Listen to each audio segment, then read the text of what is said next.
Gostaria de convidar os irmãos a abrirem as suas Bíblias para nós fazermos uma breve pausa musical para podermos falar um pouquinho sobre música na palavra de Deus. O Salmo 150 é o salmo sugestivo para uma noite tão maravilhosa e musical como esta.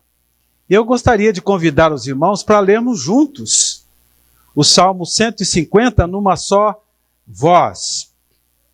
Deixa eu esperar que todos encontrem, para que vocês possam ler comigo o Salmo 150. Uma breve reflexão, para podermos continuar ouvindo a maravilhosa orquestra. Vamos ler juntos? Aleluia! Louvai a Deus no seu santuário, louvai-o no firmamento, obra do seu poder, louvai-o pelos seus poderosos feitos, Louvai-o consoante a sua muita grandeza. Louvai ao som da trombeta. Louvai-o com saltério e com harpa. Louvai-o com adufes e danças. Louvai-o com instrumentos de cordas e com flautas. Louvai-os com símbolos sonoros. Louvai-o com símbolos retumbantes. Todo ser que respira, louve ao Senhor. Aleluia. Amém? O autor da carta aos Hebreus começa a carta no capítulo 1, versículo 1, dizendo que Deus tem falado de muitas maneiras e de muitas formas aos pais, e nos últimos tempos falou através do Filho. Se Deus pode falar conosco de muitas formas, de muitas maneiras, nós também podemos falar com Ele. Deus fala conosco através da palavra, mas Deus também pode falar conosco através da música, através da adoração. Nós falamos com Deus quando nós oramos, mas nós também podemos falar com Deus quando nós cantamos, quando nós tocamos um instrumento. E ontem nós pudemos viajar um pouco no universo da música na Bíblia. Podemos lembrar de alguns instrumentos que foram fundamentais na história, nos livramentos, nas curas que Deus realizou.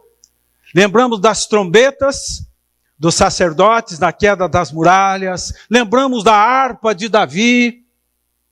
Lembramos do cântico do rei Ezequias, daquele coral lá no Vale do Josafá. Hoje pela manhã, o músico que tangeu o seu instrumento para profetizar através do profeta Eliseu. E aqui o salmista, então ele desperta todos os instrumentos musicais para adorar o Criador. Ele chama a trombeta. Sons de trombeta são sons de metais. Quantos metais nós temos aqui?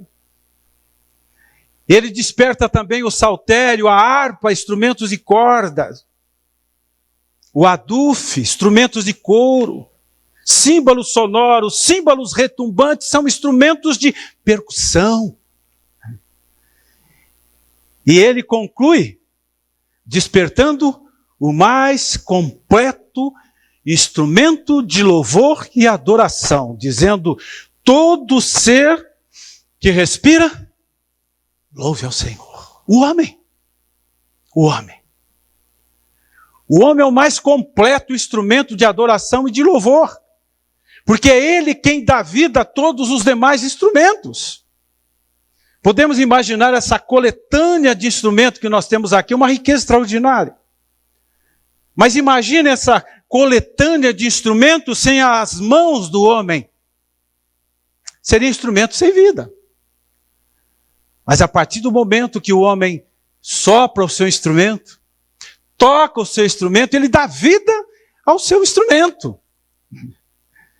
E na medida em que o músico vai mergulhando no universo da sua música, vai desenvolvendo a sua música, vai se inspirando nela, de repente não conseguimos distinguir mais onde está o músico, onde está o instrumento. Eles se misturam, formando um só corpo musical. E é interessante que o músico pode até perder a sua identidade para o seu instrumento. Quando nós assistimos um concerto musical, é muito comum depois do concerto, os irmãos comentarem, as pessoas comentarem, né? Eu gostei mais daquele saxofonista, eu gostei do trompetista, olha, eu gostei do baterista, eu gostei do guitarrista. Sim, mas quais são os seus nomes? Quais são os nomes desse músico? Não importa. Eles acabam perdendo a identidade do seu instrumento. Ele é o saxofonista, isso é que importa. Os músicos se misturam com seus instrumentos, formando um só corpo com ele. Essa é a emoção da música, esse é o poder da música. É por isso que Deus usa a música e vai continuar usando a música lá na glória. Nós vamos cantar a glória.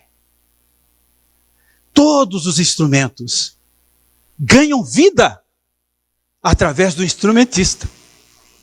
Algum tempo atrás, eu estive em Campo de Jordão e nós assistimos um concerto de Big Band, como este aqui. Eu até já conversei com vocês, né? Da próxima vez, acho que nós vamos dar um pulo lá para fazer uma apresentação na praça, né? E quando terminou o concerto, eu fui cumprimentar um Souza instrumentista. Souzafista, podia dizer, talvez. E a minha pergunta para os irmãos é a seguinte: será que todos vocês sabem o que é um sousafone? Levante a mão, quem sabe. Será? O que seria um sousafonista? Sousafonista é aquele que toca um sousafone. Será que o sousafone seria um smartphone? Uma coisa pequena assim, parecida? Olha, se algum irmão disser, eu sei o que é um sousafone, eu acho que você vai ganhar um prêmio. Levante a mão. Ah, vocês não valem. Não, vocês não valem. Sousafone. Tem alguém aqui que tem no sobrenome Souza? Quem chama Souza aqui? Nossa, quantos aqui? Ah, então vocês tinham que saber. Você é um sousafonista? É? Não é, Daniel? Adilson é sousafonista? Também não? Então vamos ver o que é um sousafone? Um sousafone? Põe aí o terceiro slide. Olha, que curiosidade. Pequenininho o instrumento, né? Pequenininho. Mas quando terminou aquele concerto, eu fui cumprimentar o sousafonista. E ele ficou até surpreso. Não é comum, no meio de uma banda, de uma orquestra de Big Band, todo mundo fazendo solo, improvisando, de repente um sousafonista é cumprimentado, é admirado. Ele olhou assim, mas eu fiquei impressionado com o garoto. É um garoto. A vida que ele deu para o seu instrumento. Ele mergulhou de uma certa forma com aquele instrumento, que ele acompanhava os compassos, ele dançava, ele virava para lá e para cá, ele deu um show tocando o seu sousafone. E eu não resisti, eu tive que cumprimentá-lo. Então, quando o músico se envolve com o seu instrumento, ele dá vida ao seu instrumento e forma um só corpo. Veja o poder e a força que tem a música. E daí, nós encontramos a razão do nosso existir. A razão do nosso ser. Um dos cânticos que foram cantados aqui. Está baseado, inspirado no Salmo 100. Quando o salmista diz assim: celebrai com júbilo ao Senhor todas as terras. Servi ao Senhor com alegria, apresentai-vos diante dele com cântico. Por quê? Porque foi ele quem nos fez. E dele somos. Se Deus nos criou, se ele nos fez, nós, como criação de Deus, temos que ter o prazer de adorar o Criador. E o salmista diz: entrai por suas portas com ações de graça, nos seus átrios com hinos de louvor. Então, quando o salmista pergunta e responde, ele nos fez, dele somos. Por que é que Deus nos fez? Para servir, para adorar. E nós podemos dizer: se eu louvo, eu existo. Se eu adoro, eu existo. Mas o salmista, no Salmo 150, que é o salmo que nós estamos lendo, ele nos desafia a olhar para o firmamento. Então ele diz assim: louvai a Deus no seu santuário, louvai-o no firmamento. E o firmamento nos inspira a pensar na adoração dos astros, cometas, planetas, estrelas, constelações. De certa forma, adoram o Criador. Nas suas vozes, nos seus mistérios, rendem glória ao Criador. Os céus proclamam a glória de Deus e o firmamento a obra das suas mãos. Isso é maravilhoso. Mas nós podemos ir um pouquinho além do firmamento. E o que é que nós vamos encontrar sobre louvor e adoração depois do firmamento? Os anjos. É o louvor angelical. Imagine depois do firmamento no santuário de Deus, aquela miríades de anjos louvando a Deus. Serafins, querubins, arcanjos, cantando o tempo todo na presença do Senhor, santo, santo, santo. Que coisa maravilhosa. E lembrando que Satanás, antes da queda, ele era um dos principais adoradores de Deus. Ele era um dos principais músicos na orquestra celestial, talvez um maestro de quinta grandeza. Por que será que ele caiu? Ele era um músico tão grande, tão perfeito. Por que caiu? Porque o orgulho, a soberba, a vaidade que impregna no coração de tantos artistas, de tantos ídolos, pegou o coração de Satanás. Se os irmãos lerem Isaías capítulo 14, vão encontrar toda a história da queda de Satanás.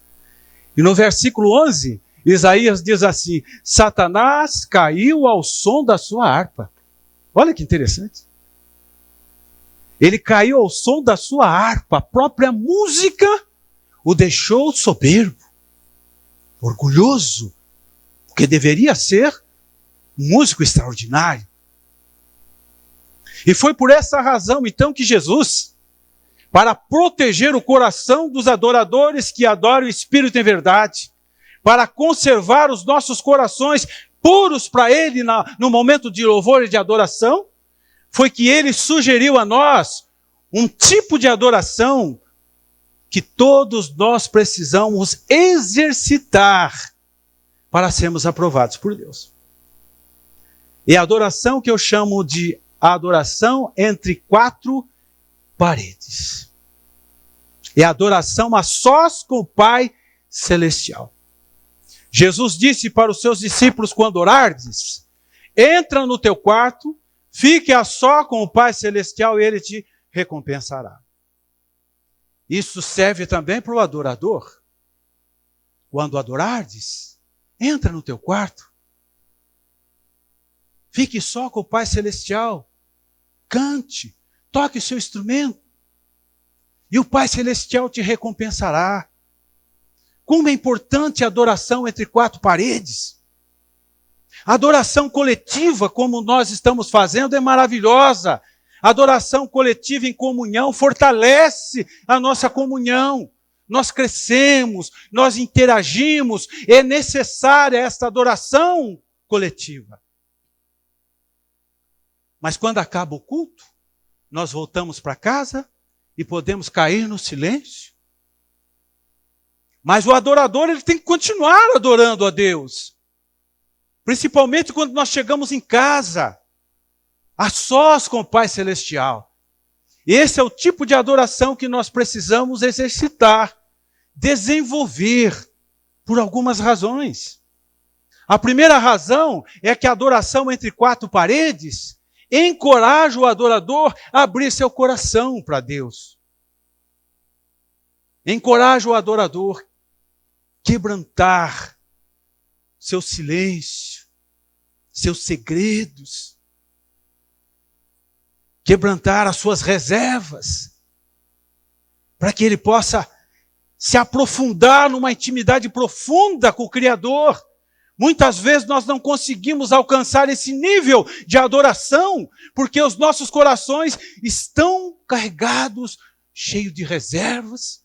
Podemos até cantar maravilhosa bem na igreja, podemos tocar bem em público, mas muitas vezes o coração está longe. Em vão me adora com os lábios, mas o coração está longe de mim, disse Jesus. Mas a adoração em quatro paredes, nós abrimos o coração. Não temos reservas. A adoração entre quatro paredes, ela também é transformadora.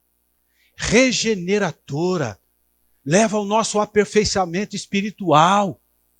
Quando nós ficamos a sós com Deus, a nossa vida é transformada, é mudada. Nós podemos lembrar daquela oração de Jacó lá no Val do Jaboque. A Bíblia diz, ficando ele só, lutava com Deus. Jacó transformou aquele lugar lá num quarto de adoração, num quarto de oração. Ele ficou sozinho ali com Deus, lutando com Deus. E muitas vidas são mudadas, são regeneradas quando nós cantamos, quando nós adoramos o Criador. Mas, sobretudo, para concluir, a adoração entre quatro paredes, ela nos aprova diante do Pai.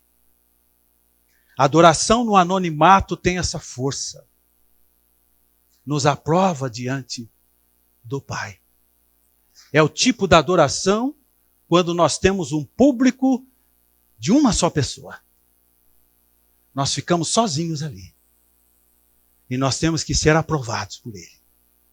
E quando nós somos aprovados no anonimato, pelo Pai, nós estamos prontos para brilhar no mundo, através da nossa música, brilhar com o nosso louvor, brilhar com o nosso testemunho, brilhar com os nossos instrumentos, porque fomos aprovados entre quatro paredes, no anonimato.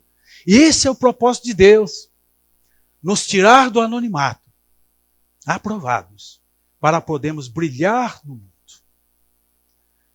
Eu queria terminar lembrando uma notícia que eu vi há 2 semanas atrás, que me deixou assim bastante emocionado. Eu acho que vocês devem ter acompanhado essa notícia. Uma cantora lírica russa, 52 anos, sem teto. Sem teto. Mas tinha uma voz, um talento extraordinário. E ela cantava nas caladas da noite, nos metrôs de Los Angeles, catando papelões. Ela ia com o carrinho ali, recolhendo papelões para vender, e como não tinha ninguém, naquele silêncio, de madrugada, ela soltava a voz. Só que naquela noite, tinha um vigia. E o vigia, quando ouviu aquele roxinol cantando, ele não resistiu, ele foi lá com o celular, hoje todo mundo tem um celular, né? E filmou. E postou nas redes sociais. Viralizou. Viralizou. Quando os produtores daquele estilo de música ouviram, procuraram por ela. Prepararam um show para ela em público. E o show foi divulgado nas redes sociais. Havia uma multidão ali para ouvir aquela cantora russa. E ela, pela primeira vez ali em Los Angeles, ela canta em público, solta a voz. E os produtores agora estão lançando esse talento para o mundo. Mas ela foi aprovada no anonimato, cantando ali, no silêncio. Quando somos aprovados no anonimato entre quatro paredes, no silêncio, nós estamos prontos para sermos usados no mundo, como luz, como sal. Quando nós não conseguimos adorar, louvar a Deus, a sós, no anonimato, nós ainda não estamos prontos. Mas eu tenho certeza que esses músicos aqui devem tocar muito sozinhos. Tem que treinar muito. E às vezes tem que pedir misericórdia, né? Senhor, eu não acerto essa nota. Me ajude. Eu tenho meu violãozinho lá, de vez em quando. A gente perde o sono à noite, né? Não é assim que a gente faz? Vamos tocar, vamos tentar compor alguma coisa. Eu tentei o violino, mas não deu certo, viu, Michel? Eu sempre tive sonho de tocar violino. Aí eu resolvi emprestar um violino para ver se dava certo. Aí eu começava a tocar, até que chegou um dia a minha esposa falou, olha, não vai dar certo, não, é melhor você dar fim nesse negócio. Mas como é bom tocar para Deus no silêncio, à noite, em casa, e sentir que Deus recebeu o nosso louvor, a nossa adoração. Aí nós vamos para o trabalho, nós vamos para a escola, prontos para brilhar. Procure apresentar-te a Deus aprovado, como adorador que não tem do que se envergonhar, porque ele está pronto para adorar o Criador, em nome de Jesus. Amém? Amém.